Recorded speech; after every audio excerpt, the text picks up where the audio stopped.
Nagbasya akong bisitahin ang kabit ng asawa ko sa ospital. Kailangan kong makita siya ng harapan. Tumingin ng tuwid sa mga mata niya at maintindihan kung ano ang mayroon siya na wala ako. Pero nang itinulak ko ang pinto ng kwarto sa ospital, nawasak ang lahat ng akala kong alam ko. Nahulog ang bag mula sa nanginginig kong mga kamay at gumuho ang mundo ko kasama nito. Gusto kong mag-pause dito. Sobrang pasasalamat ko na kasama mo ako ngayon. Kung nanonood ka nito, pakihit ang like button at mag-subscribe sa channel ko. Kailangan ko na sabihin mo sa comments kung anong lungsod ka nanonood sa kwento ng paghihiganti na ito. Gusto kong malaman kung gaano kalayo na ang mensahe ko dahil ang isi-share ko sa iyo. Kailangan marinig ng lahat. Walang katapusang nag-inat ang mga pasilo ng ospital sa akin ng Martes na hapon na iyon. Bawat hagbang ko ay umalingaw-ngaw sa makintab na linoleum na parang bilang ng oras sa sarili kong parusa. Ang mga fluorescent light ay umuugong sa itaas. Nagbibigay ng malamig at sterile na ilaw na nagpapamukha sa lahat na parang may sakit at hindi totoong buhay. Hinawakan ko ng mahigpit ang leather purse ko laban sa dibdib ko na parang panangga. Puti na ang mga knuckles ko sa pagkakahawak sa strap na sobrang higpit kaya ang singsing ko sa kasal na 32 taon sa daliri ko ay sumasaksak sa balat ko. Kwarto 314 na. Kabisado ko ang numerong iyon na parang dasal, na parang sumpa. 3 linggo ang lumipas bago ko nagawang pumunta rito. 3 linggo ng walang tulog na gabi, at hindi hinihintay na pagkain. 3 linggo ng pagmamasid kay Carlo, na unti-unting nawawala sa akin sa bawat kasinungalingan. Pero tapos na ako sa pagiging tanga. Tapos na ako sa pagpapanggap na hindi ko alam. Ang amoy ng disinfectant ay sumusunog sa ilong ko, habang nakatayo ako sa labas ng pinto niya. Lita Santos, 28 taong gulang. Iyon lang ang alam ko tungkol sa babaeng nakikisyar sa kama ng asawa ko, sa hindi ko alam kung gaano katagal. 28, 30 na ako nang pakasalan ko si Carlo. Nagsisimula pa lang magtayo ng pundasyon ng akala ko ay magiging forever namin. Hindi pa siya ipinapanganak noon. Nanginginig ang kamay ko nang abutin ko ang handle ng pinto. Sa maliit na rectangular window, nakikita ko ang gilid ng hospital bed. Puting kumot, malinis at mahigpit na nakatupi. Paulit-ulit kong inensayo ang momentong ito sa salamin sa bahay. Papasok ako ng may dignidad. Mataas ang ulo. Titingnan ko siya, talagang titingnan, at tatanungin ko siya ng isang simpleng tanong. Sulit ba siyang sirain ang isang pamilya? Pinag-aralan ko ang paghinga ko gaya ng natutunan ko sa 30 taon ko bilang registered nurse. Huminga sa ilong, palabas sa bibig. Nakakita ka na ng mas malala pa rito, Christina. Hawak mo na ang kamay ng mga namamatay na pasyente. Naghatid ka na ng balita na sumira ng pamilya. Kaya mong tumingin sa isang babaeng sumira ng tahanan sa hospital bed. Pero wala talagang makakapaghanda sa akin sa nakita ko nang itinulak ko ang pinto. Ang sikat ng hapon ay sumisilip sa bintana. Nagbibigay ng ginintuang liwanag sa kwarto na parang twisted romantic movie scene. At doon, nakaupo sa gilid ng hospital bed, ang asawa ko, si Carlo ko, ang lalaking humalik sa akin ng paalam ng umagang iyon at sinabing pupunta siya sa opisina para tapusin ang paperwork. Ang lalaking lete na umuwi tuwing Martes at Huwebes sa nakalipas na 6 na buwan. May hawak siyang plastic spoon. Maingat na sumusubo ng aplesaus sa babaeng nakahiga sa kama. Pero hindi lang ang pagsubo ang nagpatigil sa puso ko. Ang lambing sa galaw niya. Ang paraan ng pagpunas niya sa gilid ng bibig niya gamit ang napkin. Ang mahinang bulong ng boses niya habang may sinasabi na nagpangiti sa kanya. Ngiti na kilala ko. Iyon ang ngiting ibinibigay niya sa akin noon nang may flu ako sa unang taon ng kasal namin. Iyon ang parehong malambing na atensyon na ibinigay niya sa akin nang naoperahan ako sa gallbladder 5 taon na ang nakalipas. At doon, sumasalo ng liwanag habang itinataas niya ang spoon sa labi niya, ang relo. Ang anniversary watch. Ang nakatipid ako ng 3 buwan para bilhin sa kanya noong nakaraang taon. Nag-extra shift sa ospital. Nilaktawan ang tanghalian para lang makita ang mukha niya na masaya sa 31 st anniversary namin. Nakasulat sa likod, Forever yours, Christina. Suot niya ito habang sinusubuan niya ang ibang babae. Si Lita ay hindi gaya ng inaasahan ko. Hindi siya glamorous na temptress o sopistikadong seductress. Mukha siyang bata, mahina na may buhok na nakapusod lang ng simple at walang makiup sa mukha. Mukha siyang anak ng isang tao. Mukha siyang pasyente na maaari kong alagaan. At ang paan ng pagtingin ni Carlo sa kanya. Diyos ko! Tinitingnan niya siya gaya ng pagtingin niya noon sa akin. Nahulog ang purse ko mula sa namanhid kong mga daliri. Ang ingay ay umalingaw-ngaw sa kwarto na parang putok ng baril.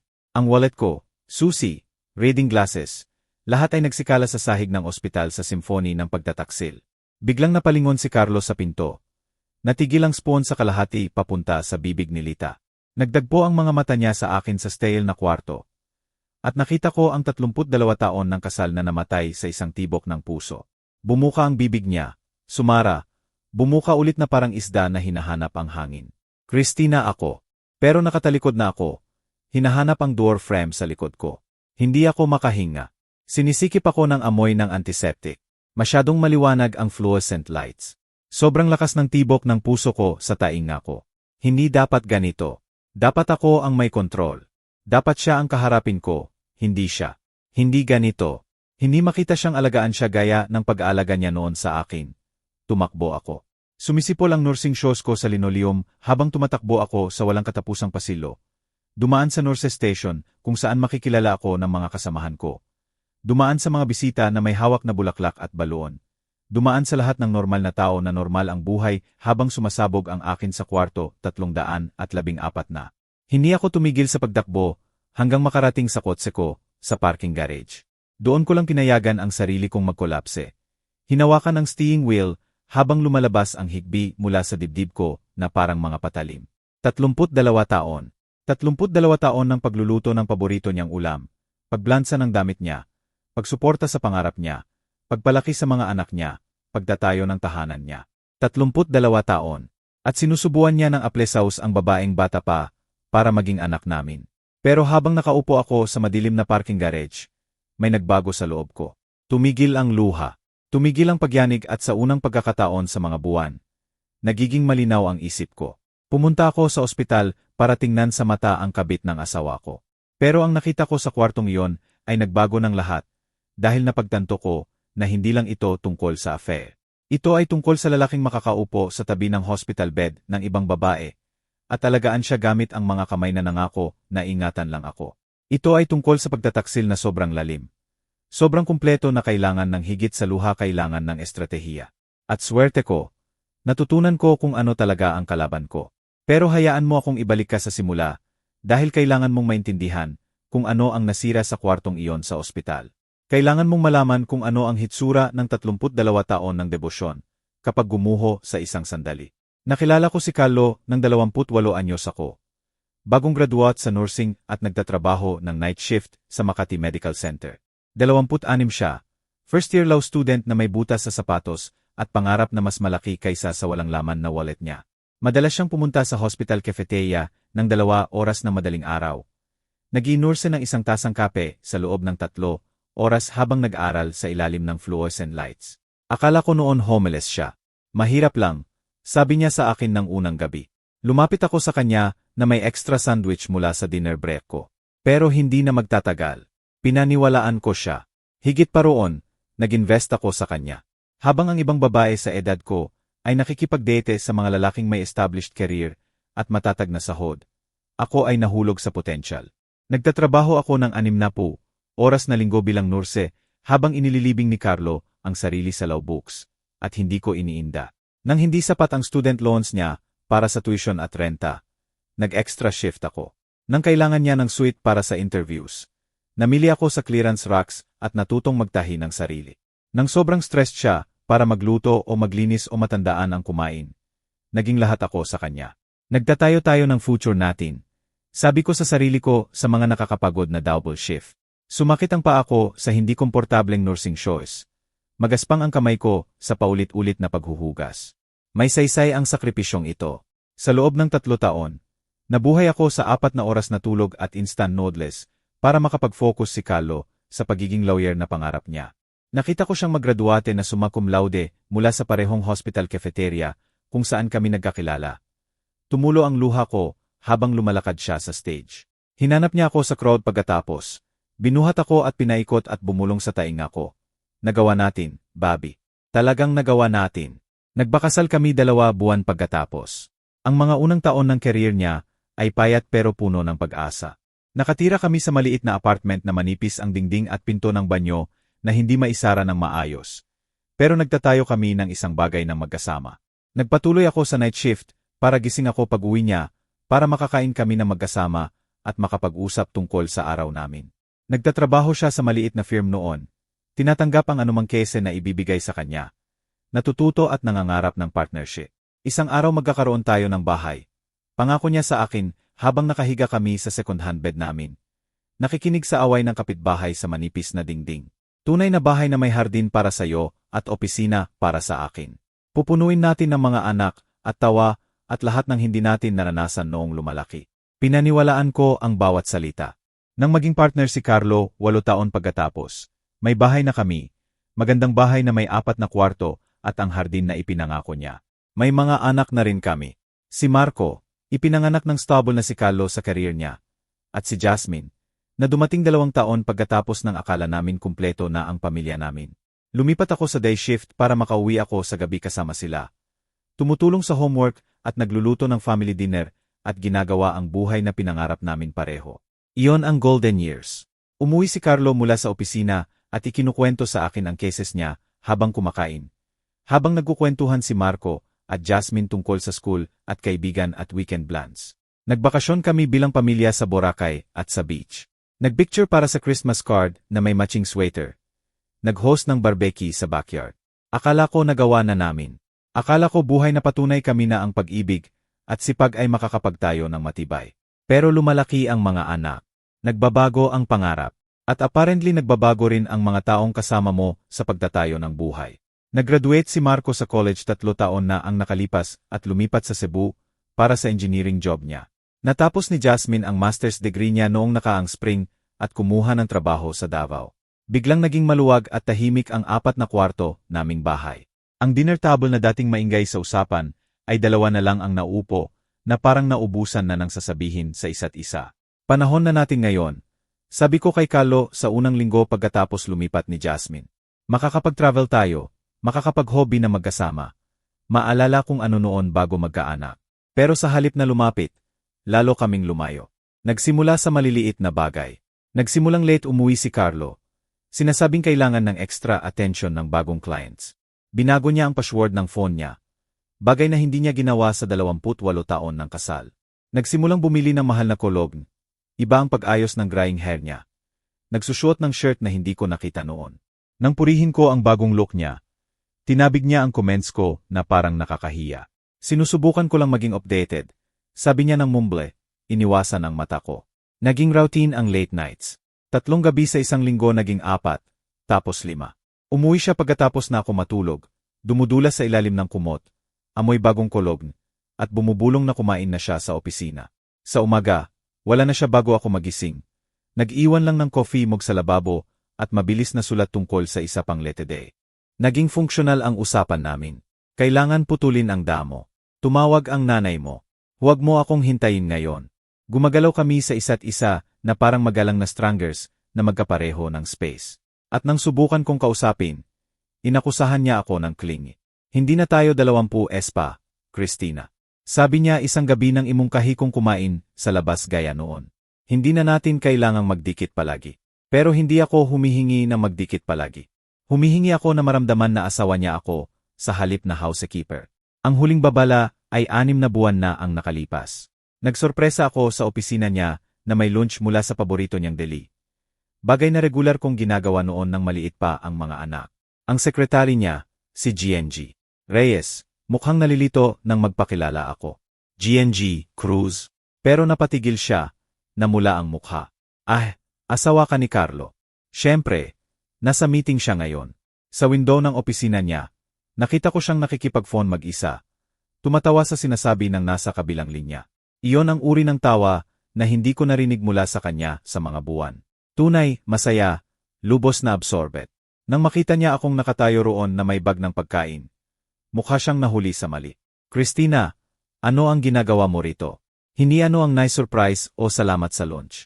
Confusion lang at parang inis. Dapat noon pa ako humingi ng sagot.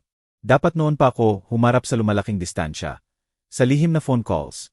Sa paraan ng pagtrato niya sa kasal namin na parang obligasyon sa halip na choice. Pero nurse ako na trained na alagaan ang iba bago ang sarili. Ina ako na programmed na panatilihin ang peace at hawakan ang pamilya. Asawa ako na nagnegatibo, 32 taon na naniniwala na ang pag-ibig at loyalty ay sapat para malampasan ang anumang bagyo. Kaya ibinigay ko sa kanya ang lunch ko ng may ngiti. Hinalikan ang pisngi niya. At nagpanggap na hindi ko napansin kung gaano kabilis siyang umiwas. Iyon ang hitsura ng 32 taon ng debosyon kapag tinatak for granted. Nagiging invisible ka sa sarili mong buhay. Background character sa kwento ng iba. Nagtrabaho ka at nagsacrifice at nagtayo at nag-alaga hanggang ibinigay mo ang sobra sa sarili mo na wala nang natira. Pero noong araw na iyon sa ospital na pinapanood ang asawa ko na sinusubuan ng aplesaus ang ibang babae, habang suot ang relo na nakatipid ako ng buwan para bilhin sa kanya. Iyon ang araw na naalala ko kung sino ako noon bago ako naging lahat ni Carlo. Iyon ang araw na nagdesisyon akong kunin pabalik ang sarili ko. Pero ang pagkuha pabalik ng sarili ay kailangan malaman kung mula saan mo ito kinuha. At iyon ay nangangahulugan na kailangan kong tumigil sa pagiging bulag sa nangyayari sa sarili kong kasal. Nagsimula sa phone niya. Sa 32 taon, lahat kami ni Carlo ay shared. Passwords, bank accounts, pangarap, takot. Partners kami sa tunay na kahulugan. Kaya nang bigla siyang maging protective sa phone niya, hinahawakan itong face down sa dinner at dinadala sa banyo. Nagising ang nursing instincts ko. May mali at kailangan kong idiagnose ang problema. Dumating ang opportunity 3 linggo pagkatapos ng disastrous office visit na iyon. Nagmamadaling umalis si Carlo para sa emergency meeting. Iniwan ang phone niya na nagcha-charge sa kitchen counter. Tibok na tibok ang puso ko nang kunin ko ito. Nanginginig ang daliri ko habang in-enter ang inaasahan kong Pasko de pa rin, ang anniversary namin sa kasal. Gumana. Nag-scroll ako sa contacts niya nang may methodical precision na natutunan ko sa 20 taon ng pagbasa ng patient charts. Karaniwan ang mga pangalan, mga kasamahan, pamilya, mutual friends, pero nakita ko ito na nakatago sa pagitan ni Larry, Jim, at nanay, Lita na may heart emoji. Nahinto ang hininga ko nang i-click ang contact. Walang kahulugan sa akin ang number, pero ang makita ito roon, ang pangalan niya sa phone niya na may maliit na red heart ay nagpatotoo ng lahat sa paraang hindi ko handa.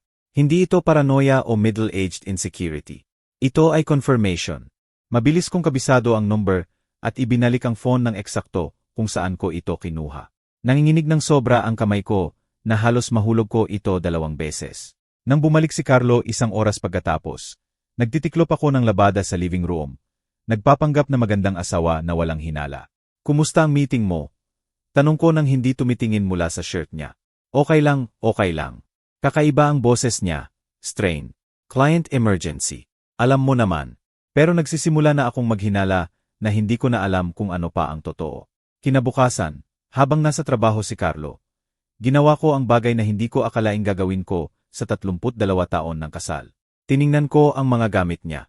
Hindi snooping, sabi ko sa sarili. Investigating. May pagkakaiba kapag buong buhay mo ang nakataya. Nagsimula ko sa dresser niya. Methodical na tiningnan ang bulsa at drawer ng may paihong thoroughness na ginagamit ko sa pag-inventory ng medical supplies. Sa likod ng sock drawer niya, nakatago sa ilalim ng winter thermal underwear na hindi na niya suot sa maraming taon. Nakita ko sila. Mga resibo, 12-dosenang. Lahat mula sa jewelry stores na hindi ko napuntahan para sa items na hindi ko natanggap. Nanginginig ang kamay ko nang ikalat ko sila sa kama namin. Tiffany earrings, 60,000. Pandora bracelet, 40,000. Necklace mula sa jewelers sa Makati, 120,000. Ang dates ay bumabalik sa 8 buwan. At ang total amount ay nagpapanik sa tiyan ko. Libo-libo ang pinag-usapan. Pera mula sa joint account namin. Pera na tinulungan kong kitain sa lahat ng extra nursing shift ko. Pero ang resibo na halos sumira sa akin, ang pinakamaliit.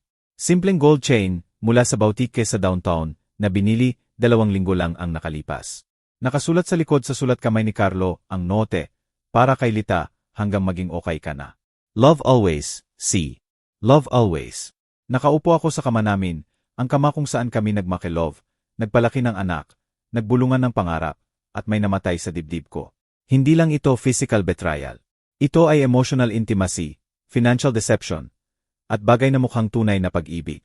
Nang gabing iyon, nagpanggap akong nagbabasa habang nagtatrabaho si Carlo sa laptop niya sa living room. Pero nakikinig talaga ako.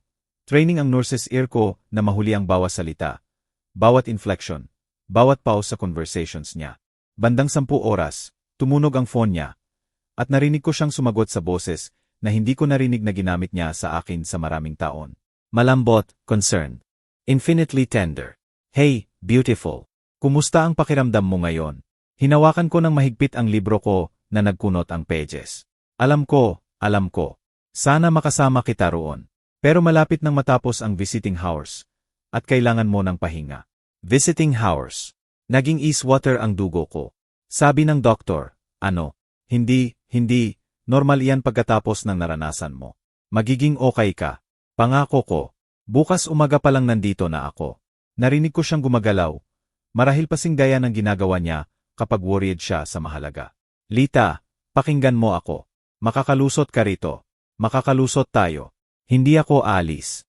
Narinig mo. Tumagal ang tawag ng 20 minuto pa. Puno ng reassurances at promises. At uri ng intimate conversation na ginagawa ng married couples sa health scares. Maliban na hindi sa asawa niya ito ginagawa. Ginagawa niya ito sa babaeng nakita ko sa phone niya na may heart emoji. Nang mag-hang up, narinig ko siyang nagtatype ng mabilis sa laptop niya.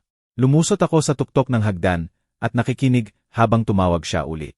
E.R. Santos. Carlo Cruz dito. Tumatawag ako tungkol kay Lita Santos. Emergency contact niya ako. Gusto kong i-check ang progress niya at kung may iba pa siyang kailangan. Emergency contact. Parang physical blow sa akin ang mga salita. Sa lahat ng taon namin ng kasal, ako ang emergency contact ni Carlo. Siya ang akin. Isa yon sa maliliit na intimate details na sobrang halaga. Ang taong tatawagan kung may terrible na mangyari. Ang taong pinagkakatiwalaan na magdesisyon sa buhay o kamatayan. At ibinigay niya iyon sa iba. Kinabukasan, pagkatapos umalis ni Carlo sa trabaho ng mas maaga kaysa karaniwan, nag-call in sick ako sa ospital sa unang pagkakataon sa 3 taon. Sa halip na mag-alaga ng pasyente, magiging detective ako sa sarili ko. May pangalan ako, phone number, at kalaman na ang Lita na ito ay may medical situation. Panahon na para alamin kung ano talaga ang kalaban ko. Nag-drive ako sa courthouse kung saan nagtatrabaho si Carlo. Nag-park sa kabilang kalsada na may clear view sa exit. 10 oras 30 minuto ang nakita ko ang asawa ko na lumabas ng building. Sumakay sa kotse at nag-drive sa kabilang direksyon pauwi. Sinundan ko siya sa downtown traffic. Tibok na tibok ang puso ko na naririnig ko sa radyo. Diretso niya akong dinala sa Philippine General Hospital. Nakita ko mula sa parking garage habang pumasok siya sa main entrance na may dala na bulaklak at maliit na gift bag. May purpose ang galaw niya, familiarity. Hindi ito unang visit niya. Naghintay ako ng 15 minuto, tapos sumunod sa loob. Nanatili sa malayo para hindi makita, pero malapit para masundan ang galaw niya. Tumigil ang elevator sa 3rd floor. Cardiac at trauma recovery. Sa nurse station. Ginamit ko ang professional credentials ko para ma-access ang patient directory. Naghahanap ako ng pasyente na Lita Santos. Sabi ko sa charge nurse. Ako si Cristina Cruz mula sa Makati Med at hiniling ng pamilya niya na i-check ko siya. Kwarto 314 na. Kawawa. Nakasali sa terrible car accident 2 linggo na ang nakalipas. Ang fiance niya ay nandito araw-araw. Sobrang devoted na lal. Fiance niya. Parang natitisod ang sahig sa ilalim ng paa ko. Sobrang devoted, nasabi ko. Kamilya ka rin ba? Tanong ng nurse ng mabait. Tumingin ako sa halway papuntang kwarto 314 na, kung saan marahil nakaupo ang asawa ko sa tabi ng kama ng ibang babae. Hawak ang kamay at bumubulong ng matatamis na salita na dati ay sa akin. Parang ganon, sabi ko, habang naglalakad babalik sa kotse ko. Lahat ay nag-click ng may terrible clarity. Ang late nights, lihim na phone calls, mahal na jewelry, emergency contact status. Hindi lang affair si Carlo. May double life siya. At mas malala, ginagampanan niya ang devoted partner sa babae sa ospital habang ang tunay na asawa niya ay nakaupo sa bahay na walang alam na pinalitan na siya. Pero ito ang hindi alam ni Carlo tungkol sa babaeng pinakasalan niya, 32 taon na ang nakalipas. Ang mga nurse ay trained observers. Napapansin namin ang details, tinutrack ang patterns, at higit sa lahat, hindi kami sumusuko kapag buhay ng pasyente ang nakataya. At ang buhay ko ay talagang nakataya. Nang gabing iyon, nakaupo ako sa kitchen table ko na nakatitig sa evidence na nakalap ko. Jewelry receipts, notes tungkol sa phone calls niya, impormasyon sa ospital. Ang tinitingnan ko ay hindi lang affair. Systematic deception ito sa level na nagpapamukha sa 32 taon ko ng kasal na elaborately. Pero kailangan ko ng higit na impormasyon bago ako kumilos. Kailangan kong maintindihan ang buong saklaw ng kalaban ko. Kinabukasan, tumawag ulit ako sa ospital at nakipag-usap sa ibang nurses sa cardiac floor. Sinusubukan kong i-coordinate ang bulaklak para kay Lita Santos sa kwarto, 314 na. Sabi ko gamit ang pinaka-professional na boses ko. Pwede mo bang sabihin kung anong pangalan ilagay sa card para sa asawa niya? Ay, si Carlo ba? Carlo Cruz. Sobrang sweet na lalaki. Nandito siya araw-araw mula nang ma-admit siya. Minsan natutulog pa sa hindi komportableng upuan. Makikita mo kung gaano niya siya kamahal. Parang physical blow sa akin ang mga salita. Ginagamit niya ang tunay na pangalan niya. Hindi man lang siya gumagawa ng false identity. Buhay lang siya bilang sarili niya sa ibang babae. Habang ako ay nasa parallel universe kung saan asawa pa rin niya ako. Sobrang lovely couple sila. Patuloy ng nurse. Sabi niya magpapakasal sila kapag fully recovered na siya. Pagkatapos ng 2 taon magkasama, sabi niya panahon na para gawing official. 2 taon. Halos mahulog ang phone mula sa namanhid kong mga daliri. 2 taon. Nasabi kong bumulong. Iyon ang sabi niya kay Yar Santos. 2 taon na silang magkasama at inaalagaan niya siya sa mahirap na panahon. Financial stress, family issues, alam mo naman. Pero tinayo niya siya sa lahat. Iyon ang tunay na pag-ibig. Naghang-up ako ng walang iba pang salita. 2 taon ay nangangahulugan na nagsimula ito nang nagtatapos si Jasmine ng masters niya. 2 taon ay nangangahulugan na nagtatayo siya ng buhay sa ibang babae, habang nagpaplano ako ng empty nest phase namin. 2 taon ay nangangahulugan na bawat late night sa opisina, bawat weekend emergency meeting, bawat pagkakataon na sobrang pagod siya para sa usapan o intimacy sa akin, inilalaan niya ang energy niya para sa kanya. Pero kailangan ko pa rin ng proof. Concrete, undeniable evidence na magiging valid sa divorce court at sa sarili kong nasirang puso. Nang hapon na yon, habang nasa ospital si Carlo na naglalaro ng devoted fiance, ginawa ko ang bagay na magpapahiya sa trusting wife na ako noon lang ilang linggo. Naghera ko ng private investigator. At hindi basta, tinawagan ko ang kapatid ko na si Maria. Si Maria ang matigas sa pamilya namin palagi. Habang ako ay sa nursing para mag-alaga ng tao, siya ay naging private investigator para ilantad ang kanilang kasinungalingan. Lumayo kami sa isa't isa sa mga taon. Bahagyang dahil hindi gusto ni Carlo ang cynical attitude niya tungkol sa kasal at relationships. Ngayon naiintindihan ko kung bakit palagi siyang skeptical kapag nagkukwento ako tungkol sa perfect husband ko. Christina, Diyos ko, kailan pa ang huling tawag mo sa akin? Mainit pero surprised ang boses ni Maria. Matagal na, inamin ko. Maria, kailangan ko ng tulong mo. Professional help. Ano ang nangyayari? Ikinuwento ko lahat. Ang phone calls, jewelry receipts, hospital visits, emergency contact revelation. Nakinig si Maria ng walang interruption. At parang naririnig ko ang investigator brain niya na nagkakatalog ng bawat detail. 2 taon, sabi niya sa wakas. Hindi ito midlife crisis affair, Christina. Parallel life ito. Gaano mo kilala ang Lita na ito? Halos wala. Pangalan lang niya, edad, at nasa ospital siya. Bigyan mo ako ng 48 oras. Sabi ni Maria, alamin ko lahat tungkol kay Lita Santos at kung gaano kalalim ito. Mabilis ang trabaho ni Maria. Masyadong mabilis, talaga para sa uri ng balita na ibibigay niya. Christina, kailangan mong maupo para rito. Sabi niya nang tumawag siya pabalik pagkatapos ng 2 araw. Nakaupo na ako sa kotse ko sa labas ng grocery. Takot na mag-usap sa bahay kung saan maaring umuwi ng maaga si Carlo. Buong pangalan niya Lita Santos, 28 taong gulang.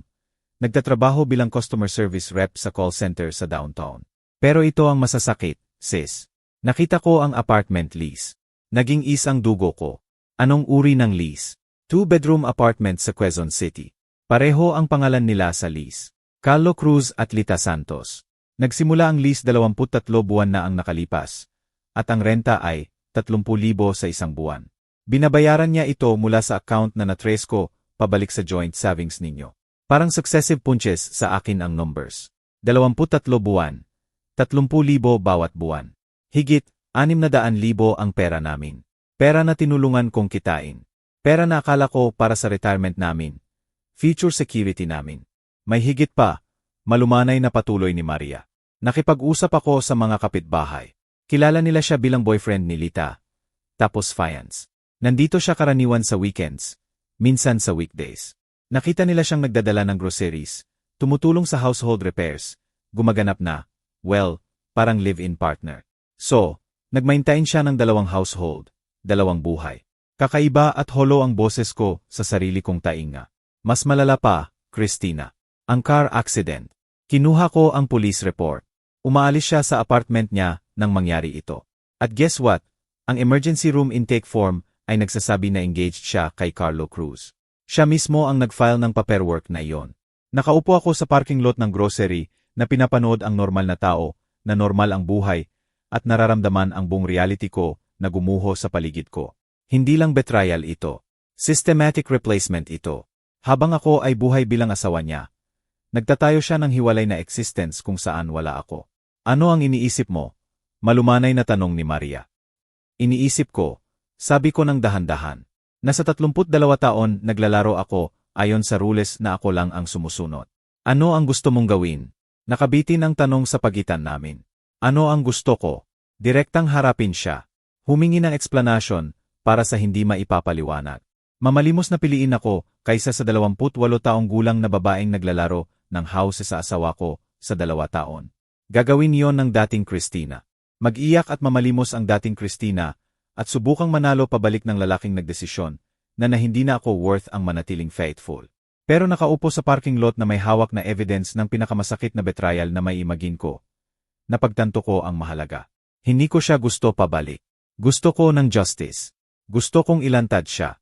Sabi ko, gusto kong makita ng lahat na akala ay devoted at loving siya kung sino talaga siya. Gusto ko ng consequences, tunay. Ngayon ka na nag-usap na parang kapatid ko, sabi ni Maria, at narinig ko ang approval sa boses niya. Pero magiging smart tayo. Walang emotional confrontation. Walang dramatic scenes hanggang handa na tayo. Kakalapin natin lahat. Financial records, proof ng double life, documentation ng lease niya. At saka natin siya sisirain piece by piece. Ano ang kailangan mo sa akin? Access sa financial records ninyo, computer niya kung possible. At higit sa lahat, kailangan mong magnormal hanggang handa na tayo. Kaya mo ba iyon? Kaya mong ngumiti at maging loving wife habang nagtatayo tayo ng case. Naisip ko ang lalaking uwi ngayon, marahil pagod sa pag-aalaga sa tabi ng kama ng ibang babae. Naasahan na painitin ko ang dinner niya at tanungin ang araw niya at magpanggap na hindi ko alam na elaborately ang buhay niya. Kaya ko yon, sabi ko. Nagiging loving wife ako sa 2 taon habang nagtatayo siya ng buhay sa iba. Kaya ko pang maglaro ng ilang linggo pa. Good. Kasi kapag tapos na tayo, matututo si Carlo Cruz kung ano ang mangyayari kapag underestimated ang babaeng nag-aalaga ng tao sa buong buhay niya. Ipapakita natin sa kanya na marunong maglaban ang mga nurse para sa buhay ng pasyente nila. At ano ako ang pasyente? Sarili mong buhay, Christina. Dignidad mo, financial security mo, future mo, lahat na sinubukan niyang nakawin habang hindi ka nakatingin. Habang nagdadrive pa uwi para magluto ng dinner para sa lalaking engaged sa ibang babae. Naramdaman ko ang bagay na hindi ko naramdaman sa mga buwan. Pag-asa. Hindi pag-asa na masasalba ang kasal ko na matay iyon sa hospital room. Pero pag-asa na makakaligtas ako rito. Pag-asa na lalabas akong mas malakas. At pag-asa na matututo si Carlo Cruz kung anong uri ng babae ang tinaksilan niya sa 2 taon. Si Maria at ako ay gumugol ng 3 araw sa pagpaplano ng tinawag niyang performance of your lifetime. Kailangan maniwala si Carlo na broken ako, defeated, at higit sa lahat, out of the way. Ang goal ay gumawa ng opening para magkamali siya na magbibigay sa amin ng lahat ng kailangan natin para sa court. Ang mga lalaking tulad ni Carlo ay nagiging comfortable sa list nila. Paliwanag ni Maria habang nakaupo kami sa opisina niya na napaligiran ng surveillance equipment at legal documents. Nagmanage siya ng 2 buhay sa 2 taon. Ibig sabihin akala niya mas matalino siya sa lahat. Gagamitin natin ang arrogance na iyan laban sa kanya. Elegant ang plan sa simplicity nito. Mag-stage ako ng breakdown. Sasabihin kay Carlo na kailangan ko ng space para mag-isip tungkol sa kasal namin. At alis sa bahay na parang extended stay kay Maria. Pero sa halip na umalis sa lungsod, manonood ako, magre-record, magdodocument ng bawat galaw niya kapag akala niya libre siyang gawin ang gusto niya. Ang key ay ibenta ang vulnerability. Sabi ni Maria, nag-a-adjust ng tini-kamera na disguised bilang decorative picture frame. Kailangan mukhang fragile ka, hindi suspicious. Defeated, hindi angry. Kaya mo ba iyon? Tumingin sa reflection ko sa salamin ng opisina niya. Halos hindi ko makilala ang sarili. 3 linggo ng pag-iimbestiga sa betrayal ng asawa ko, ay nag-ukit ng bagong lines sa paligid ng mata ko at ninakaw ang softness sa mukha ko. Hindi magiging mahira ang acting ng vulnerability. Nagpa-practice ako ng defeated sa 32 taon. Sabi ko, kaya ko siguro. Naglagay kami ng kameras sa 5 strategic locations sa buong bahay. Living room, kitchen, master bedroom, at guest room kung saan mas madalas na natutulog si Carlo. Sophisticated ang equipment ni Maria para makapture ng video at audio, at maliit para mag-blend sa home decor namin. Tandaan, sabi ni Maria habang tintest ang final connection. Kapag umalis ka na sa bahay na iyan, hindi ka na makakabalik hanggang may kailangan na tayo. Kahit ano ang makita mo, kahit gaano ka magalit, kailangan mong hayaan siyang magbitin sa sarili niyang choices. Biyernes ng gabi, naghintay ako hanggang umuwi si Carlo mula sa latest client meeting niya, na alam ko na ngayon ay hospital visit talaga. Mukhang pagod siya, emotionally drained, parang lalaking nag-aalaga sa minamahal. Funny sana ang irony kung hindi naman sumisira ng buhay ko. Carlo, kailangan nating mag-usap, sabi ko. Nakaupo sa kitchen table namin na may tasang tsaa na hindi ko hinintay. Natigil siya sa doorway, suot pa ang coat. Tungkol saan? Tungkol sa atin. Sa kasal natin. Bakit pakiramdam ko stronger ang kasama ko? Inensayo ko ang speech na ito kay Maria. Pinractice ang exact tone ng boses. Ang precise amount ng pain na ipapakita nang hindi mukhang suspicious. Kailangan kong mukhang babaeng nagdududa sa sarili. Hindi babaeng may sagot na. Christina, ano ang pinagsasabi mo? Umupo siya sa harap ko. Pero defensive ang body language niya. Guarded. Lagi ka nang wala. Kapag nandito ka, iba ang nasa isip mo. Hindi tayo nag-uusap. Hindi tayo nagko-connect. Halos hindi tayo nagdidikit. Pinakawalan ko ang boses ko sa huling salita. Pakiramdam ko nawawala ka sa akin at hindi ko maintindihan kung bakit. Katawa-tawa iyan. Nagtatrabaho ako ng husto para sa future natin. Akala ko pahalagahan mo iyan. Future natin. Tumingin ako ng tuwid sa mata niya. Pinapakita ang tunay na pain roon. Hindi dahil nawawala siya sa akin. Pero dahil nawala na siya ng hindi ko alam. Anong future, Carlo? Kailan pa huli tayong nag-usap tungkol sa travel na magkasama o plans, para sa retirement, o kahit ano bukod sa work schedule mo? Nag-shift siya ng hindi comfortable sa upuan. Nagdadaan tayo sa adjustment period. Wala na ang mga anak. Tumatanda tayo. Nagbabago ang mga bagay. Iyon mismo ang kinatatakot ko. Sabi ko, pinayagan ang luha na umalon sa mata ko. Natatakot ako na sobra na ang pagbabago natin na wala nang maisalba. Sa isang sandali, may kumislap sa mukha niya. Guilt marahil o recognition ng pain na sanhi niya. Pero nawala ng mabilis na maaring imaginasyon ko lang. Ano ang gusto mong sabihin ko, Christina? Gusto kong sabihin mo kung may point pa ba sa paglaban para sa kasal na ito. Gusto kong malaman kung mahal mo pa ako o convenient lang ako. Nakabitin ang salita sa pagitan namin na parang hamon. Tumingin si Carlo sa kamay niya at pinanood ko siyang gumawa ng choice. Hindi choice na mag-confess. Hindi choice na lumaban para sa natayo natin. Pero choice na kunin ang madaling paraan. Marahil maganda ang time apart para sa atin pareho. Sabi niya sa wakas. Bigyan tayo ng space para malaman kung ano talaga ang gusto natin. Ang dali ng pag-agree niya sa separation. Ang relief na nakita ko sa balikat niya ay nagsabi sa akin ng lahat kung saan talaga ang puso niya. Tama ka, bulong ko, pinupunas ang mata ko. Marahil dapat ako ay tumira kay Maria sandali. Hanggang maging malinaw sa atin pareho. Gaano katagal ang iniisip mo? Hindi ko alam. 1 linggo, 2 linggo. Gaano man katagal para malaman kung may kasal pa ba tayong worth saving. Tumango siya. Mentally planning na kung ano ang gagawin sa walang laman na bahay. Mukhang reasonable iyan. Nag-back ako ng bag kinabukasan habang nasa trabaho si Carlo. Siguradong sapat ang damit para sa extended stay. Niyakap ko siya ng paalam sa front door. Naglalaro ng role ng confused, heartbroken wife na mahal pa rin siya despite everything. Mag-ingat ka, sabi ko, meaning ito sa paraan na hindi niya maaring maintindihan. Ikaw rin. Tawagan mo ako kung may kailangan. Habang nagdadrive palayo sa bahay namin, ang bahay na tinulungan kong bilhin, ang bahay kung saan ko pinalaki ang mga anak namin, ang bahay na may 32 taon ng memories, naramdaman ko ang hindi inaasahan. Excitement. Sa unang pagkakataon sa mga buwan, ako ang gumagawa ng action sa halip na endure lang. Lumalaban ako pabalik. Nag-rent si Maria ng maliit na apartment 2 blocks away. Malapit para optimal surveillance, pero malayo para iwas accidental encounters. Nag-set up kami ng command center sa living room na may multiple monitors na nagpapakita ng feeds mula sa bawat kamera sa bahay ko. Ngayon maghintay tayo, sabi ni Maria, umuupo sa upuan sa tabi ko. At panoorin ang asawa mo na ipakita kung sino talaga siya. Hindi kami naghintay ng matagal. 2 oras 30 minuto Linggo. Wala pang 24 oras pagkatapos ko umalis. Nakita ko ang kotse ni Carlo na pumasok sa driveway namin. Pero hindi siya mag-isa. Sa kamera na posisyon para makapture ang front entrance. Nakita ko siyang tinutulungan ang young woman palabas ng passenger seat. Maingat ang galaw niya na parang recovering pa mula sa injury. At sinuportahan niya siya ng may gentleness ng devoted caregiver.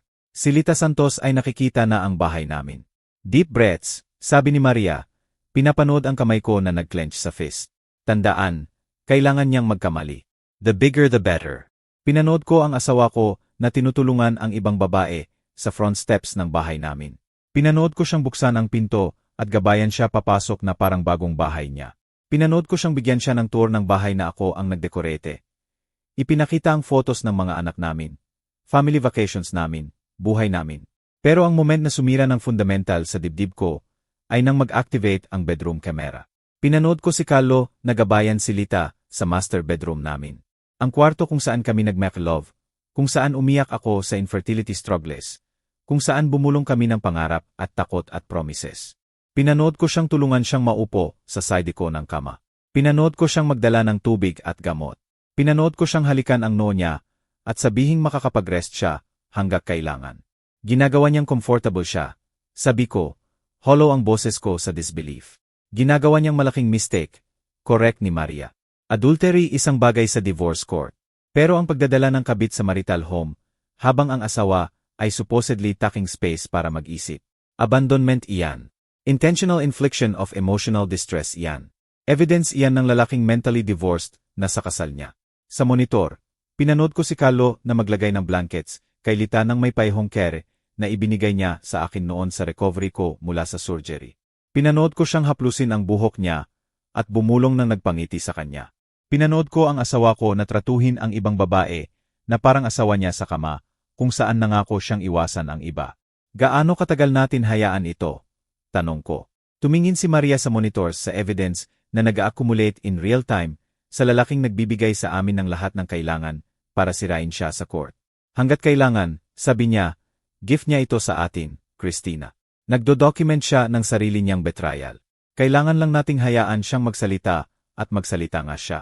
Sa susunod na 3 araw, nakapture ng kameras ang conversations na maghahound sa akin forever at magbibigay sa akin ng lahat para kunin pabalik ang buhay ko. Ang unang umaga ay halos bearable. Pinanood ko si Carlo na magdala ng breakfast in bed kay Lita, sa kama namin, at tulungan sa gamot niya. Masakit, pero uri ng karetaking na naiintindihan ko. Recovering siya mula sa accident, after all. At despite everything, nurse pa rin ako. Na-appreciate ko ang compassionate care. Kahit ibinibigay sa babaeng nagnakaw ng asawa ko. Pero sa pangalawang araw, ang pinapanood ko sa kameras ay hindi na caregiving. Replacement ito. Oh my God, hininga ni Maria. Itinuro ang bedroom monitor. Tinitingnan niya ba ang jewelry box mo? Pinanood ko ng stone silent si Lita na nakaupo sa vanity ko. Ang antique dressing table na ni-restore ni Carlo, para sa 10th anniversary namin. Systematic na sinusubukan ang jewelry ko. Itinaas niya ang pearl earrings ko sa liwanag. Ang ibinigay ni Carlo sa akin sa 25th anniversary. Isinabit niya ang gold bracelet ng lola ko sa wrist niya. Hinangaan kung paano magmukha sa skin niya. Maganda ito. Sabi niya kay Carlo, na nanonood mula sa kama ng may indulgent smile. Saan galing? Mga lumang bagay lang na naiwan dito. Kasual na sabi niya. Masama ang taste ng previous owner. Pero ilang pieces worth keeping. Previous owner. Parang physical blow sa akin ang salita. Hindi ako ang arranged wife na nag-iisip. Hindi ako ex-wife. Sa narrative ni Carlo, previous owner lang ako na nag-iwan ng unwanted belongings. Well, love ko ang bracelet na ito. Sabi ni Lita, hinangaan pa rin ang jewelry ng lola ko sa salamin. Perfect sa skin tone ko. Sayo na iyan, sabi ni Carlo. Lahat sa bots na iyan sayo na ngayon. Hinawakan ko ng mahigpit ang arms ng upuan ko na puti ang knuckles ko. Nilagay ni Maria ang steady hand sa balikat ko. Pero hindi inalis ang mata sa monitors. Nagre-record tayo ng lahat. Quiet na paalala niya. Hayaan siyang magsalita. Sa susunod na oras, pinanood ko si Lita na mag-explore ng bahay ko na parang namimili ng furniture. Gumalaw siya sa living room namin. Nagre-arrange ng throw pillows at nag-comment kung alin ang gusto at alin ang kailangan alisin. Tumayo siya sa harap ng family photo wall namin. 32 taon ng memories. Mula sa wedding pictures hanggang baby photos hanggang graduation. At itinuro ang specific frames. Sino ang mga tao rito? Tanong niya kay Carlo. Tumingin siya sa photos ng may detached interest ng taong tumitingin sa vacation pictures ng strangers. Mga lumang family stuff lang. Papalitan natin lahat nito ng sarili nating memories. Sarili nating memories. Mukhang madalas ang babaeng ito sa marami. Sabi ni Lita. Itinuro ang picture ko na may hawak na newborn Marco. Familiar siya. Nakilala ko ba siya kahit saan? Si Christina iyan, sabi ni Carlo. At ang casual na pagbanggit ng pangalan ko, na parang acquaintance lang na halos hindi niya matandaan, ay nagpakipit sa dibdib ko sa galit. Someone I used to know lang siya. Tumira siya rito noon. Pero tapos na yon ngayon. Someone he used to know. Sinuportahan ko ang lalaking ito sa law school. Pinalaki ang anak niya. Tinayo ang tahanan niya. Shared bed niya sa 32 taon. At someone used to know lang ako. Maganda siya, sabi ni Lita. Pinag-aralan ang photo ko sa kasal namin. 28 ako noon. Red yan sa white dress ko. Tumitingin kay Carlo na parang siya ang buong future ko. Ano ang nangyari sa kanya? Tumanda siya. Sabi ni Carlo nang may shrug. May mga tao na hindi maganda ang aging. Nagiging comfortable. Tumitigil sa pag-aalaga sa sarili. Tumitigil sa pagiging interesting. Alam mo naman, tumingin ako sa kamay ko. Kamay na nagtrabaho ng countless double shift para sa pangarap niya. Kamay na nagpalit ng diaper ng anak niya at hawak sa nightmares. Kamay na nag-alaga ng libo-libong pasyente sa 3 dekada ng nursing. Kamay na nagpapakita ng evidence ng buhay na ginugol sa pag-aalaga sa iba. Well, loss niya gain ko, sabi ni Lita. At pinanood ko siyang ibaba ang wedding photo namin at itabi. Maganda ang bonds ng bahay na ito. Pero kailangan ng complete makeover. Sobrang dated lahat. Iyon din ang iniisip ko, agree ni Carlo. O ibenta natin ang lumang ito at magsimula ng bago sa mas modern. Sa purili nating dalawa. Ang casual na pag-usap nila tungkol sa pagwasak ng buhay ko. Pagbenta ng bahay na tinulungan kong bilhin. Pagbura ng pamilya na tinulungan kong gawin ay breathtaking sa cruelty. Pero pinilit kong manood habang nagbatuloy si Lita sa inspection tour niya. Sa kitchen, binuksan niya ang cabinets at pinuna ang dishes ko. Pangit ang plates na ito. At sino ang kailangan ng ganitong dami ng coffee mugs? Nagsimula siyang maglabas ng items at ilagay sa counter. Idodonate natin lahat nito at magsisimula ng bago na mas stylish. Ang coffee mugs na iyon ay kumakatawan sa taon ng family breakfasts. Tamad na Sunday mornings, quiet conversations sa late night tea. Bawat isa ay may story. Souvenirs mula sa family vacations. Gifts mula sa mga anak. Novelty mugs na nagpatawa sa amin. Kay Lita, clutter lang na kailangang alisin. Pero ang moment na talagang sumira ng puso ko ay nang matuklasan niya ang nursing uniforms ko na nakasabit pa sa bedroom closet. Ano ang mga pangit na ito? Tanong niya. Hawak ang isa sa scrubs ko nang may obvious disgust. Work clothes. Dismissive na sabi ni Carlo. Nurse si Christina. Hindi exactly glamorous na profession. Hindi exactly glamorous. 30 taon ng pag-save ng buhay, pag-comfort sa pamilya, pagtrabaho sa exhaustion at heartbreak at daily weight ng human suffering. At hindi exactly glamorous. Well, kailangang alisin agad ito. Sabi ni Lita, hinila ang uniforms ko mula sa hangers. Amoy ospital ang buong closet. Pinanood ko siyang i-bundle ang scrubs ko sa trash bag kasama ang comfortable nursing shoes ko at cardigan na suot ko sa long night shifts. Habang nagtatrabaho siya, nagbatuloy siya sa pag-usap kay Carlo tungkol sa plans nila. Kapag natanggal na natin ang lahat ng lumang ito, talagang magiging atin ang place na ito, sabi niya. Bagong furniture, bagong decorations, marahil gibain ang ilang walls para buksan. Parang fresh start talaga. Anything you want, baby, sabi ni Carlo. Pinapanood siya ng may obvious adoration. Bahay mo na ito ngayon. Bahay mo na ngayon. Pero ang pinakamalala ay darating pa. Sa ikatlong araw, pinanood ko si Lita na matuklasan ang nursing awards ko sa home office. Certificates of recognition para sa excellent patient care. Commendations para sa going above and beyond sa emergencies. Plaque honoring MY 30 taon ng service sa Makati Med. Tignan mo ang mga dusty old certificates na ito. Sabi niya kay Carlo. Sino ang nag-iingatan ng ganitong junk? Sentimental palagi si Christina sa meaningless things, sagot niya. Hindi niya alam kung paano bitawan ang past. Pinanood ko si Lita na kalapin ang awards ko. Recognition sa dekada ng dedicated service. Acknowledgement ng buhay na tinulungan kong iligtas at I dump sa garbage bag. 30 taon ng professional achievement, na itinapon na parang expired coupons. Ayan, sabi niya, tumingkayad para hangaan ang now empty wall. Much better. Pwede natin lagyan ng vacation photos natin dito.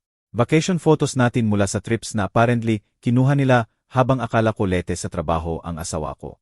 Alam mo ba, patuloy ni Lita, nag-init sa redecorating them. Dapat ibaba rin natin ang lahat ng family pictures. Ayoko tumingin sa buhay ng ibang babae, araw-araw. Good point, agree ni Carlo. I-box natin ang lahat ng lumang photos. Marahil I donate o ano. Pinanood ko ang asawa ko na tulungan ang ibang babae na burahin ang bawat trace ng buhay namin ng magkasama. Wedding photos, baby pictures, family vacations, holiday celebrations. 32 taon ng memories na napak na parang unwanted sa garage sale. Sobrang exciting ito, sabi ni Lita, pinagmamasdan ang bar walls. Parang gumagawa tayo ng sarili nating maliit na mundo dito. Sarili nating maliit na mundo, ulit ni Carlo, hinila siya sa arms niya. Ikaw at ako lang at walang baggage mula sa past. Walang baggage mula sa past. Iyon na ako sa kanya ngayon.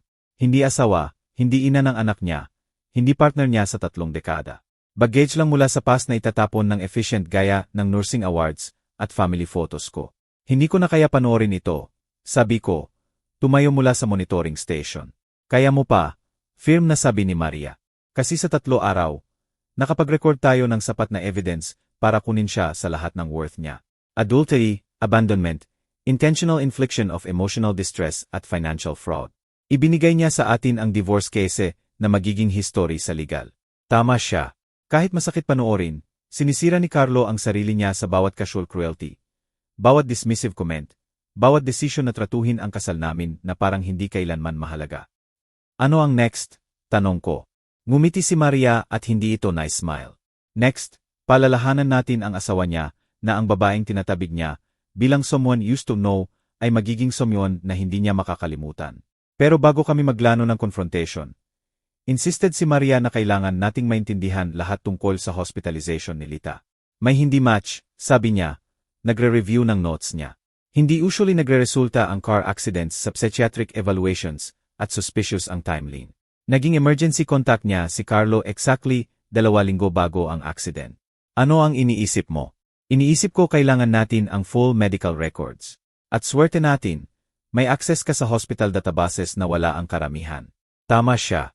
Sa 30 taon ko bilang registered nurse, may professional relationships ako sa bawat major hospital sa city. Higit pa, may legitimate access ako sa medical records sa nursing network. Privilege na hindi ko inabuso sa 3 dekada ng practice hanggang ngayon. Kinabukasan, tinawagan ko ang dating kasamahan ko na si Sarah Reyes, na charge nurse sa EGA. Magkasama kaming nag-train, nag-cover ng shifts, nag-share ng countless stories tungkol sa difficult patients at demanding doctors. Kung may tutulong sa akin para ma-access ang info na kailangan ko, si Sarah yon. Christina, surprise. Mainit at familiar ang boses ni Sarah. Narinig ko sa Grapevine na nag-time off ka. Okay lang ba lahat? Family issues, sabi ko, hindi exactly Lee. Sarah, kailangan ko ng favor. Professional consultation sa case na maaring makaapekto sa family ko. Anong uri? Huminga ako ng malalim. Kailangan kong i-review ang medical records para sa pasyente na Lita Santos. Na-admit mga 3 linggo na ang nakalipas pagkatapos ng reported car accident. May pause. Christina, alam mo, hindi ko basta pwede kunin ang random patient files. Ano ang connection mo sa case? Personal na kilala ko ang emergency contact niya. Concerned ako sa potential family dynamics na maaring makaapekto sa recovery at safety niya. Hindi buo ang truth, pero hindi rin completely. Matagal na kaming magkasama ni Sarah, para maintindihan niya na minsan kailangan protektahan ng nurses ang pasyente mula sa complicated family situations. Bigyan mo ako ng 20 minuto, sabi niya. Kukunin ko ang file at tatawagan kita pabalik. Parang oras ang 20 minuto. Si Maria at ako ay nakaupo sa makashift command center namin. Pinapanood si Carlo at Lita na nagbatuloy sa domestic fantasy nila sa monitors, habang naghihintay ako ng info na maaring magbago ng lahat. Nang tumawag pabalik si Sarah, iba ang boses niya. Professional, careful, concerned. Christina, kinuha ko ang file at sa tingin ko kailangan mong makita ito personally. Pwede ka bang pumunta sa ospital? May mga bagay na dapat pag-usapan privately. 1 oras pagkatapos, nakaupo ako sa opisina ni Sarah habang ikinakalat niya ang medical records ni Lita Santos sa desk niya. Ang nakita ko ay nagpalamig ng dugo ko. Ang initial report ay motor vehicle accident. Sabi ni Sarah, itinuro ang emergency admission form. Single car collision. Natagpuan unconscious ang pasyente sa scene. Pero tignan ang intake notes mula sa ER physician. Binasa ko ang careful handwriting ng doktor. Nagbalik ang consciousness ng pasyente sa treatment. Nang tanungin tungkol sa aksident, nag-agitete ang pasyente at sinabi, gusto ko lang tumigil ang sakit. Significant emotional distress noted. Psychiatric consultation recommended. Patuloy na basahin. Quiet na sabi ni Sarah. Damning ang psychiatric evaluation. Si Rebecca Tan ang nag-interview kay Lita sa second day niya sa ospital, at ang notes niya ay nagpaint ng picture ng profound emotional crisis. Nag-report ang pasyente ng 2 taon relationship sa married man na ayaw umalis sa asawa niya. Sinasabi na nasa limbo siya na naghihintay ng promises na hindi natutupad. Inamin ang feelings ng hopelessness tungkol sa relationship at future niya. Nang direktang tanungin tungkol sa circumstances ng aksident, nag-breakdown ang pasyente at inamin hindi ko na kaya ang paghihintay. Akala ko kung may mangyari sa akin, mapapagtanto niya kung gaano niya ako kamahal. Nanginginig ang kamay ko habang binabasa ang clinical assessment. Suicide attempt BY intentional vehicle collision. Sinadya ng pasyente na bumangga sa concrete barrier sa approximately 55 km pagkatapos ng argument sa boyfriend tungkol sa timeline ng pagtatapos ng kasal niya. Sinubukan niyang patayin ang sarili. Bulong ko. At tignan kung sino ang listed bilang emergency contact sa bawat form. Sabi ni Sarah, itinuro ang signature pagkatapos ng signature. Carlo Cruz Fiance. Carlo Cruz primary contact. Carlo Cruz person authorized to make medical decisions. Siya ang nagsig ng lahat ng forms na ito. Patuloy ni Sarah. Insurance authorizations, treatment approvals, psychiatric consultation consent. Nag-act siya bilang next of kin niya sa 3 linggo. Pero may higit pa. Kasama sa notes ni Yartan ang details ng conversations niya kay Carlo sa treatment ni Lita. Sabi ng emergency contact na emotionally unstable ang pasyente sa ilang buwan. Nag-threat ng self-harm noon nang subukan niyang mag-space sa relationship nila. Mukhang genuinely concerned ang contact sa mental health ng pasyente, pero binabanggit na ang sarili niyang asawa ay nagdadaan rin sa emotional difficulties at maaring kailangan ng psychiatric evaluation. Suggest ng contact na benefit ang pasyente sa extended inpatient mental health treatment. Extended inpatient treatment. Nahinto ang hininga ko. Sarah, ano ang meaning ng extended inpatient treatment sa context na ito? Para sa suicide attempt na may ongoing emotional instability. Pinag-usapan ang potential 72-hour psychiatric hold. Posibleng mas matagal kung deemed danger sa sarili o iba. Tinitigan ko ang records. Nag-click ang pieces ng horrific puzzle. Pinoposisyon niya kaming pareho bilang mentally unstable. Ano ang ibig mong sabihin?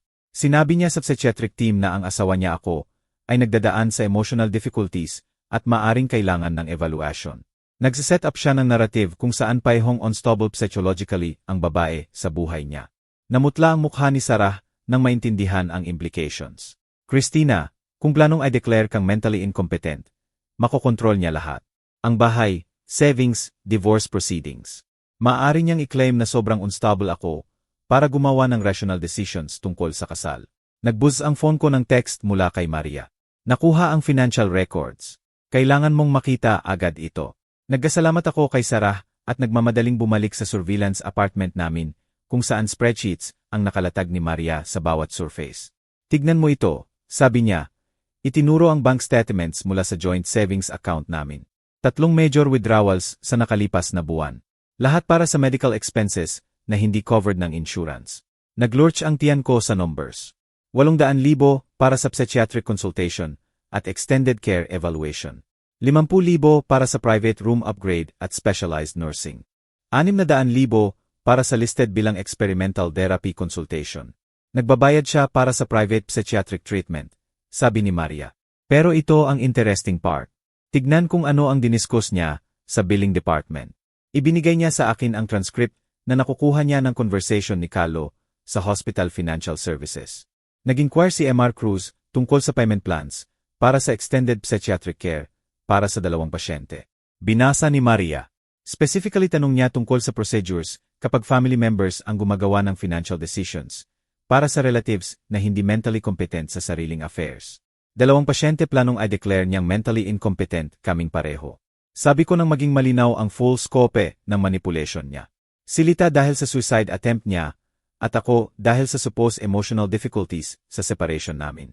At kung pareho kaming i-declare incompetent, guess sino ang makakagawa ng lahat ng financial at legal decisions? Ang elegant cruelty nito ay nagpawala ng hininga ko. Hindi lang affair si Carlo. Orchestrating siya ng complete takeover ng buhay ng lahat.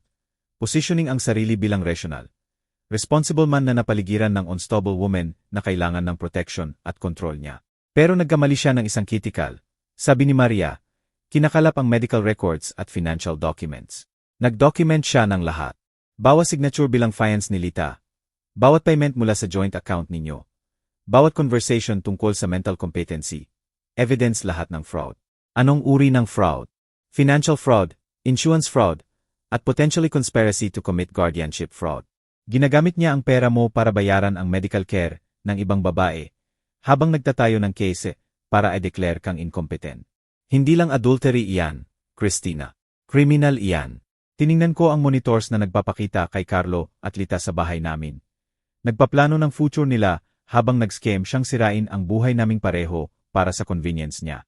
So, ano ang gagawin natin ngayon? Sharp at predatory ang ngiti ni Maria. Ngayon, ibabaliktad natin ang plan niya laban sa kanya. Gusto niyang maglaro ng mental competency.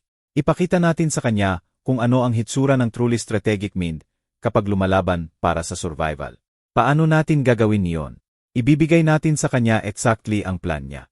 Public confrontation kung saan makikita ng lahat kung sino talaga ang stable at sino ang nabubuhay sa fantasy world na gawa sa Liz. Tama siya. Sobrang busi si Carlo sa pagmamanipulete ng narrative na nakalimutan niya ang crucial detail. Ang babaeng sinisira niya ay may 30 taon na experience sa pagpapanatili ng buhay ng tao sa pressure. At ipapakita ko sa kanya kung ano ang hitsura niyon kapag ang stakes ay sarili kong buhay. Elegant sa simplicity ang plan na ginawa namin ni Maria. Ibigay kay Carlo exactly ang gusto niya. Public forum para maglaro ng concerned husband na nakikitungo sa unstable wife at saka systematic na sirain ang narrative na iyon sa harap ng lahat na mahalaga sa kanya. Kailangan natin ng witnesses. Paliwanag ni Maria habang nagpaplano kami ng bawat detail. Hindi lang family, pero colleagues, friends, tao na pinahahalagahan ang opinyon niya. Kapag inilantad natin siya, kailangan complete at irreversible. Tinawagan ko si Carlo ng Huwebes ng gabi. Ginamit ang boses ng broken woman na ready na sumuko. Carlo, nag-iisip ako tungkol sa sinabi mo tungkol sa needing space para malaman ang gusto natin. At cautious pero hopeful ang boses niya. Sa tingin ko tama ka. Sa tingin ko hinintay ko ang bagay na tapos na. Pinakawalan ko ang boses ko ng may manufactured emotion. Pero bago kami gumawa ng final decisions, gusto ko sanang magkaroon ng isang huling family dinner. Para i-honor ang natayo natin, kahit hindi natin masalba. May mahabang pause. Anong uri ng dinner? Hindi malaki. Mga magulang mo lang, kapatid ko. Marahil si Marco at Jasmine kung makakalipad sila. Chance na sabihin sa lahat ng magkasama kung ano ang nangyayari sa kasal natin. Sa tingin ko, utang natin yon sa kanila. Parang narinig ko siyang nagkakalkulete ng optics. Gracious. Mature ending sa kasal nila na si Carlo ang naglalaro ng patient, husband na sinubukan ang lahat para salbahin ang relationship sa increasingly unstable woman. Mukhang reasonable iyan, sabi niya sa wakas. Kailan? Sabado ng gabi. Ako ang magluluto ng huli na parang dati. CJ, Sabado na. Hindi alam ni Carlo na 3 araw na akong nagpaplano ng dinner na ito. Kasama sa guest list hindi lang family, pero law partner niya na si David Santos, kapitbahay namin na Henderson, nursing supervisor ko na si Jana, at ilang iba na pinahahalagahan ang respect ni Carlo. Personal na kinontak ni Maria ang bawat isa. Ipinaliwanag na may important announcement si Christina at Carlo tungkol sa kasal nila. Higit pa, inarrange ni Maria na dumalo ang associate niya, attorney na si Rebecca Tan, bilang family friend, na just happened na may best interests ni Christina sa puso. Sabado ng hapon, bumalik ako sa bahay namin sa unang pagkakataon mula nang umalis ako. Busi si Carlo at Lita. Marami sa personal items ko ang nawawala. Nag-rearrange ang furniture, at pinalitan ng empty frames ang family photos na naghihintay ng bagong memories. Christina, sabi ni Carlo nang pumasok ako sa kitchen. Careful modulated ang boses niya, para mukhang concerned sa halip na annoyed. Mukhang pagod ka. Marami akong iniisip, sagot ko. Naglalagay ng grocery bag sa counter na dati akin at apparently kay Lita na ngayon. Tungkol sa atin, sa future natin, kung ano ang best para sa lahat. At ano ang napagdesisyunan mo? Napagdesisyunan ko na tama ka. May mga bagay na hindi na masasalba kapag nasira na. Nagsimula akong mag-unpack ng ingredients para sa paborito niyang meal. Herb-toasted lamb na may roasted vegetables. Ang dinner na ginawa ko sa bawat special occasion sa kasal namin. Pero gusto kong maintindihan ng family natin kung bakit. Visibly relaxed siya. Marahil assuming na mag-assume ako ng full responsibility sa failure ng kasal namin. Nagsimulang dumating ang guests ng 6 oras. Perfect host si Carlo. Binati ang lahat ng may warmth at just right amount ng subdued sadness. Staging niya ang sarili niyang performance. Positioning ang sarili bilang devoted husband na gracefully dealing sa difficult situation. Nasaan si Christina? Tanong ng nanay niya. Tumitingin-tingin sa living room kung saan dating nakasabit ang family photos. Nasa kitchen. Sabi ni Carlo nang may gentle smile. Nagdadaan siya sa difficult time lately. Mga emotional challenges na mahirap sa amin pareho. Emotional challenges. Perfectly laid ang groundwork para sa mental instability narrative niya sa harap ng witnesses. Nang 7 oras, tinawag ko ang lahat sa dining room. Naset ang table na may wedding china namin. Ang dishes na tinabig ni Lita bilang high-diyos. Pero kumakatawan sa 12 taon ng Christmas at anniversary dinners. Umupo si Carlo sa head ng table. Naglalaro ng role bilang gracious host, habang nag-serve ako ng meal na pinaperfect ko sa 3 dekada ng kasal. Mukhang wonderful ito, Christina, sabi ni David Santos, itinaas ang wine glass. Sabi sa akin ni Carlo kung gaano niya mamimiss ang cooking mo. Talaga ba? Quiet na sabi ko, umuupo. Interesting dahil hindi ko alam na dinidiscuss niya ang personal namin sa colleagues. Uncomfortable silence ang bumagsak sa table. Bahagyang namula ang mukha ni Carlo, pero pinanatili ang composure. Christina, sa tingin ko concerned lang ang mga tao sa atin. Sabi niya sa patient tone na ginagamit sa unreasonable. Siyempre, kaya ko kayo tinawag dito ngayon. Tumayo ako. Steady ang kamay ko despite adrenaline sa veins ko, dahil may mga bagay akong kailangang i-share sa inyo lahat. Christina, marahil dapat, simula ni Carlo. Marahil dapat ano, Carlo? Marahil dapat magpatuloy akong magpanggap na hindi ko alam ang nangyayari. Marahil dapat magpatuloy akong maging confused, emotionally unstable wife, habang binabago mo ang history natin. Dead silent ang dining room. Nagdart ang mata ni Carlo sa table. Nagkakalculate kung paano mabawi ang kontrol ng narrative. Christina, hindi ka well. Makikita ng lahat na struggling ka. Ang makikita ng lahat, interrupt ko, ay babaeng pagod na sa pagiging gaslit ng lalaking may double life sa 2 taon. Nagclatter ang fork ni Marco sa plate niya. Ano ang pinagsasabi mo? Sa halip na sagutin, pumunta ako sa living room at bumalik na may laptop at small speaker system. Sa tingin ko mas maganda kung ipapakita ko sa halip na sabihin. Namutla ang mukha ni Carlo. Christina, ano ang ginagawa mo? Sinisabi ko ang truth sa family natin. I-connect ko ang laptop sa speakers at pinull up ang first audio file na inihanda ni Maria. Magsimula tayo rito sa conversation na ito, 3 araw na ang nakalipas. Boses ni Lita ang napuno sa dining room. Sino ang mga tao sa photos? Sumunod ang boses ni Carlo. Mga lumang family stuff lang. Papalitan natin lahat nito ng sarili nating memories. Madalas ang babaeng ito sa marami. Familiar siya. Si Christina iyan. Someone I used to know lang siya. Tumira siya rito noon, pero tapos na yon ngayon. Deafening ang silence sa room.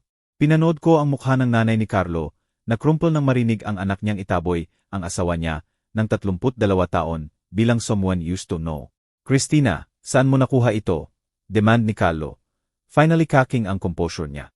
Mula sa surveillance cameras na inilagay namin ni Maria sa bahay namin bago ako umalis.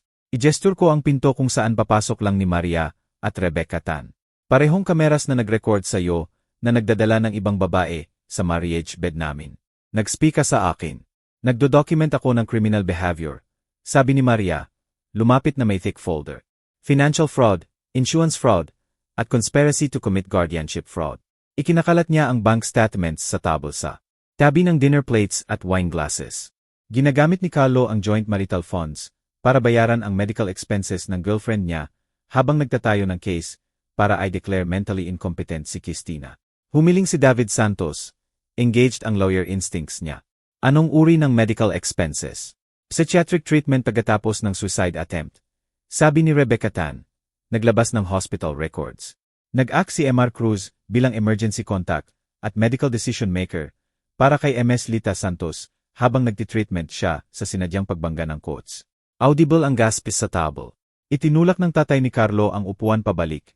Tinitigan ang anak niya na parang hindi pa nakita. Suicide attempt. Tanong ng nursing supervisor ko na si Jana. Carlo, nagmanage ka ng medical care para sa hindi family member. Hindi ganyan ang hitsura, simula ni Carlo. Exactly ganyan ang hitsura. Interrupt ni Maria. Nagplay ng another audio file. Boses ulit ni Carlo. Tumanda siya. May mga tao na hindi maganda ang aging.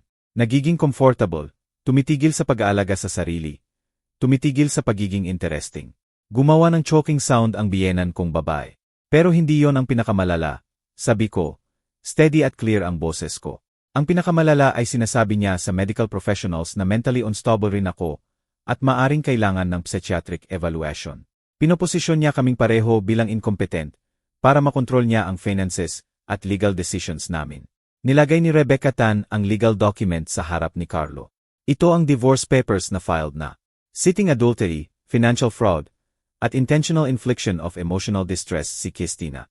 Nag-file rin siya ng criminal charges para sa fraud at identity theft. Hindi mo mapapatunayan ang anuman nito, sabi ni Carlo. Pero wala ng conviction ang boses niya. Actually, pwede. Hawak ni Maria ang flash drive. 3 linggo ng video at audio surveillance na nagpapakita sa iyo na nagdadala ng girlfriend mo sa marital home. Tinutulungan siyang itapon ang personal belongings ni Christina at nagpaplano na ibenta ang bahay na ito nang walang knowledge o consent ng asawa mo. Biglang tumayo si Marco. Nagskrape ang upuan niya sa sahig. Dad, totoo ba ito? Nanloloko ka ba kay mom? Son, complicated ito.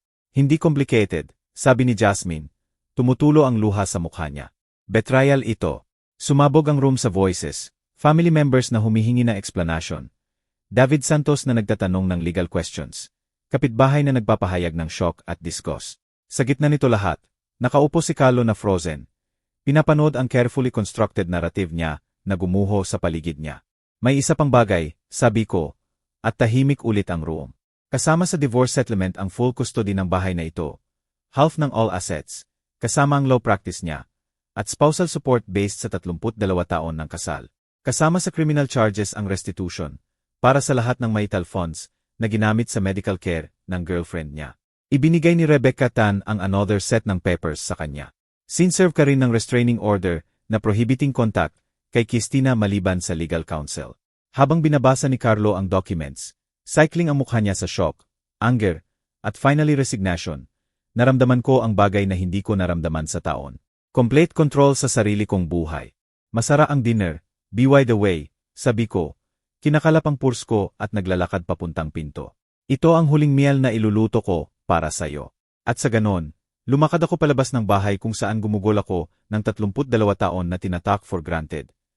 Iniiwan ang lalaking natuto na sa wakas ng defense sa pagitan ng devoted wife at someone used to know.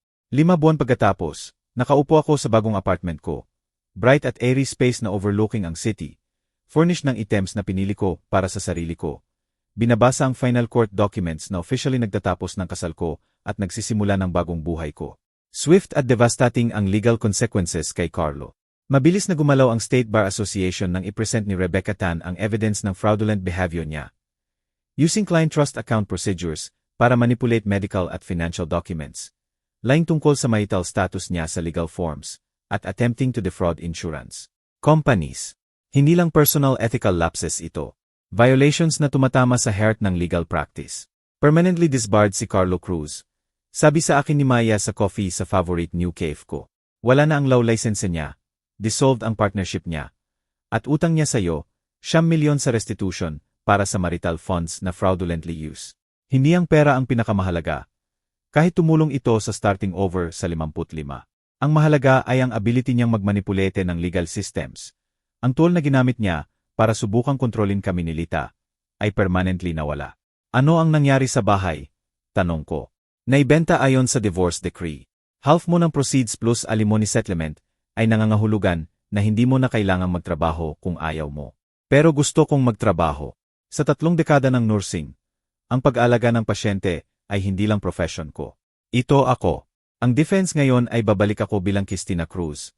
Hindi bilang asawa ni Carlo na nurse lang. Babalik ako sa Makati Med, sabi ko kay Maria. Parehong ospital kung saan ko siya nakilala. Pero this time para sa akin. Mas matagal ang emotional closure kaysa legal resolution. 4 na buwan pagkatapos ng divorce, magigising ako expecting marinig ang boses ni Carlo sa kitchen o kotse niya sa driveway. Hindi nawawala overnight ang 32 taon ng shared routine. Kahit ang taong shared mo ay stranger pala. Pero unti-unti nagsimula akong maintindihan ang difference sa pagitan ng marriage certificate at true partnership. Legal document lang ang marriage certificate.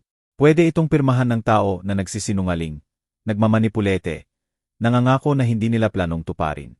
Daily choice, mutual respect, at honesty na nagtatayo ng trust sa halip na sumira ang kailangan sa true partnership. Ang lalaking makakapagsinungaling sa asawa niya sa taon, ay makakapagsinungaling sa kahit sino tungkol sa kahit ano. Isinulat ko sa journal ko isang gabi na iniisip ang koleges na nagtitiwala kay Carlo. Clients na naniniwala sa integrity niya. Family members na humahanga sa kanya. Hindi contained sa isang relationship lang ang trail, kumakalat ito na parang infection na tumatama sa lahat na naniniwala sa tao sa likod ng lease. Ang pinakamahirap ay hindi grieving ang kasal. Ang magpatawad sa sarili ko sa pagiging bulag sa obvious signs ng matagal. Trained medical professional ako na skilled sa pag-recognize ng symptoms at diagnosing problems. Paano ko na-miss ang symptoms ng deception sa sarili kong tahanan? Dahil mahal mo siya, paliwanag ng new therapist ko sa isa naming session. At ang pag-ibig ay nagpapaniwala sa atin ng best sa tao. Kahit may evidence na otherwise. Hindi weakness iyan, Christina. Iyan ang nagpapagaling sa'yo sa pag-aalaga sa iba.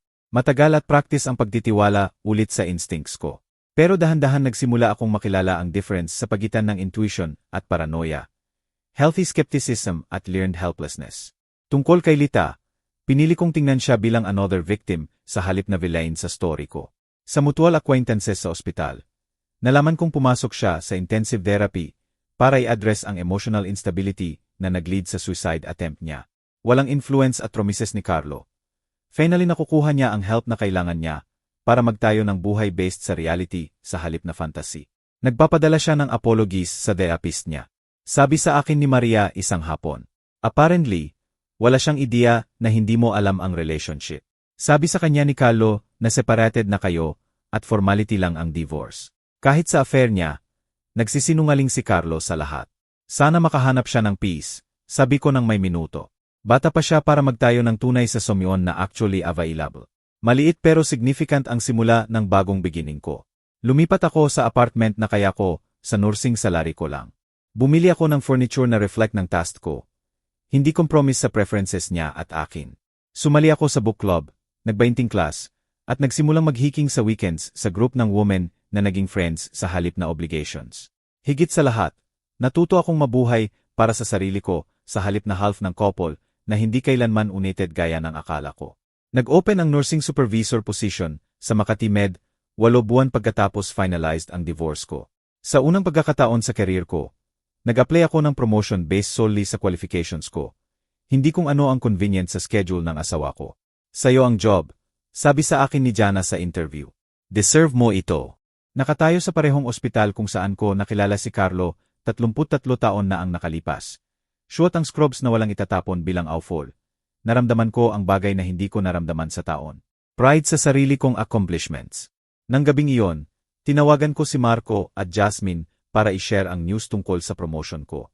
Parehong nahirapan ang anak ko sa betrayal ng tatay nila. Nagdududa sa lahat ng pinaniwalaan nila tungkol sa love, marriage, at family stability. Mom, proud ako sa'yo, sabi ni Marco. Hindi lang sa promotion, pero sa paano mo hinandol lahat. Pwede kang bumagsak, pero sa halip lumaban ka. Halos bumagsak ako, inamin ko. Pero naalala ko na nag-alaga ako ng tao sa buong buhay ko. Panahon na para alagaan ko ang sarili ko ng may parehong determinasyon. Nagsisisi ka ba na nanatili kay dad ng matagal? Tanong ni Jasmine. Tanong na madalas kong itanong sa sarili. Nagsisisi ako na nanatiling bulag sa kung sino talaga siya, sabi ko sa wakas. Pero hindi ko pinagsisisihan ang buhay na natayo natin na magkasama, dahil ang buhay na iyon ay nagbigay sa akin ng inyo. At lahat na natutunan ko tungkol sa love at sacrifice at resilience. Lahat iyon ang nagpaganda sa akin para makaligtas sa pagkawala sa kanya. Habang nakaupo ako ngayon, 1 taon at kalahati pagkatapos ng devastating day na iyon sa hospital room, gusto kong iwan ka nito. Kung nanonood ka ng story na ito at sinasabi ng gut mo na may mali sa relationship mo, trust that feeling. Huwag mag-excuse sa behavior na hindi align sa promises. Huwag isacrifice ang peace of mind mo para sa convenience ng iba. 30 taon ang nagturo sa akin na ang love without respect ay hindi love talaga. Tunay na love ay hindi humihingi na maging smaller, quieter, o more convenient ka. Tunay na love ay hindi humihingi na i-ignore ang instincts mo o doubt ang worth mo. Nagustuhan mo ba ang story ko? At anong lungsod ka nanonood? Magkita tayo sa comments. Bigyan ng like kung nag-enjoy ka sa story na ito. Maraming salamat sa sweet support ninyo. Excited ako sa comments ninyo sa story. Sa screen, makikita mo ang 2 bagong life stories na highly recommend ko. Marami pang iba sa channel ko. By the way, huwag kalimutang mag-subscribe. Nag-encourage ito sa akin na magdala ng higit pang stories gaya nito. Kita tayo sa next life story. With love and respect.